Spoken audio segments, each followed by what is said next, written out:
Hi guys, so karong adlaw na mi kliyente nga makig-meet up sa among Ninja 500 nga motorcycle kana siya. Giandam na ni Boss M, Boss Mark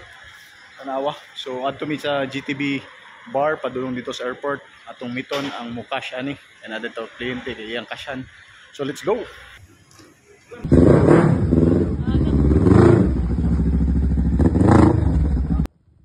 Og mao na ni siya mga higala ato na ning i-deliver no kami dire bisang asa basta making meet up mo basta sureboard buyer lang ato ning ipakita ang among mga display dire nga unsa man sakyanan motor helicopter basta kompleto tanan.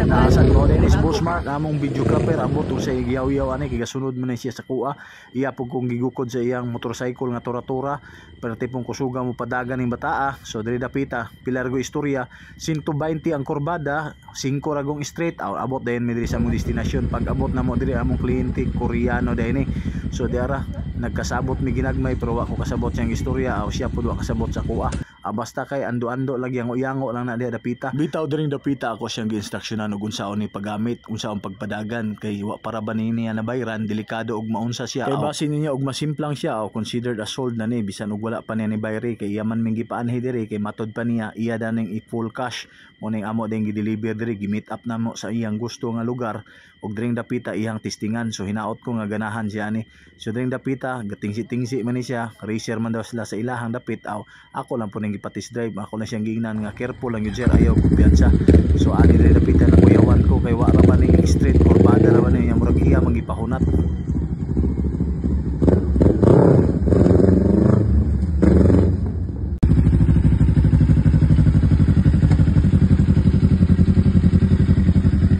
Og mauto kay nahuman na siya testing iya ding gipangutana na iyang mga kauban iyang gistoryahan ug ambot unsa to ilang istoryahan o amo kasabot niya pagkahuman iyang gi-double check gilantaw-lantaw niya so ring dapita ako na pong gi-explain ug unsa ni siya unya nanapod ng mga papers diya sa akong mga kamot kung nakakita mo na yung brown envelope ako niyon tang ipakita sa iya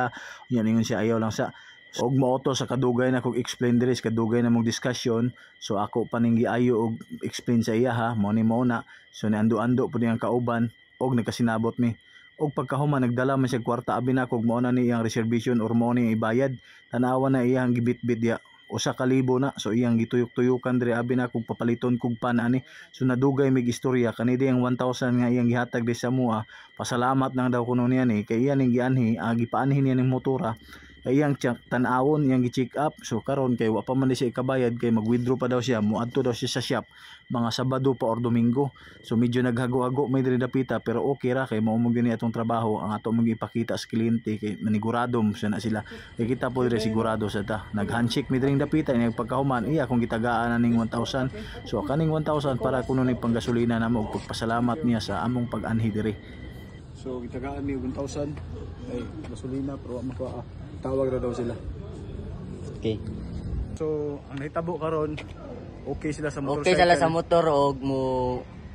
pero moadto sila sa shop either karong nga week. So, ni-open sila by Sunday kay siguro basig adto sila. So, i-cash nila nga motor sa among nakasabutan nga 280. So, asum now gitagaan mi